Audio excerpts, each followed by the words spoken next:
Social media پر مفتی طارق مسعود صاحب کے خلاف ایک ہنگامہ چھڑا ہوا ہے۔ مفتی طارق مسعود صاحب کے بارے میں لوگ یہ بول رہے ہیں کہ حضرت نے قرآن کے خلاف بول دیا ہے، قاعدہ قانون اور گرامر کے خلاف بول دیا ہے۔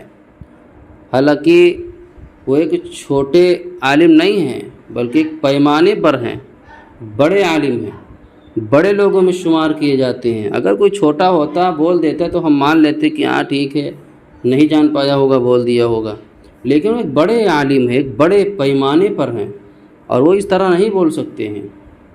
لیکن ان کا وضاحتی بیان بھی جاری ہے اور فرما بھی دیا ہے کہ ہم نے قرآن کے خلاف کچھ بھی نہیں کہا، کیونکہ قرآن ایک اللہ تبارک و تعالیٰ کی کتاب ہے۔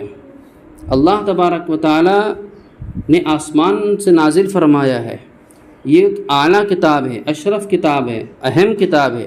یہ قرآن لوگوں کی رہنمائی کرتا ہے، قرآن سیدھا راستہ دکھلاتا ہے۔ ان ھذا القرآن یہدی للتی ہی اقوم۔ قرآن کی حفاظت کی ذمہ داری اللہ تبارک و تعالیٰ نے خود لی ہے۔ انا نحن نزلنا الذکر وانا لہ لحافظون، کہ ہم نے ہی قرآن کو نازل کیا ہے اور ہم اس کی حفاظت فرمائیں گے۔ تو اللہ نے حفاظت کی ذمہ داری لے رکھی ہے، تو دنیا کے اندر کوئی بھی ہو، اس کا ایک نقطہ بھی نہیں بدل سکتا، اس کا کوئی زبر زیر نہیں بدل سکتا، اس کا کوئی الفاظ نہیں بدل سکتا۔ جو جیسا ہے ویسا ہی رہے گا، کیونکہ آپ کو معلوم ہے کہ تھوڑے دن پہلے ایک صاحب نے 26 آیتوں کی نکالنے کی کوشش کی تھی، فکر کی تھی، محنت کی تھی، تو 26 آیتوں کو نہیں نکال سکے اور خود ہی نکل گئے، کیونکہ اللہ کے ہاتھ میں، اللہ کے ذمے ہے یہ قرآن کی حفاظت کرنا۔ اللہ کہتے ہیں کہ اے میرے بندو، تم اس کی حفاظت نہیں کر پاؤ گے، میں نے ہی اور ہم نے ہی اس کی حفاظت کی ذمہ داری لی ہے اور ہم نے ہی اس کو نازل کیا ہے۔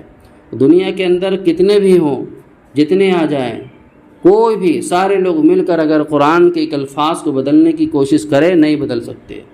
اور حضور علیہ الصلوۃ والسلام کے زمانے میں بہت سارے لوگ تھے جو بدلنے کی کوشش کی تھی، لیکن آخر میں انہوں نے گھٹنے ٹیک دیے۔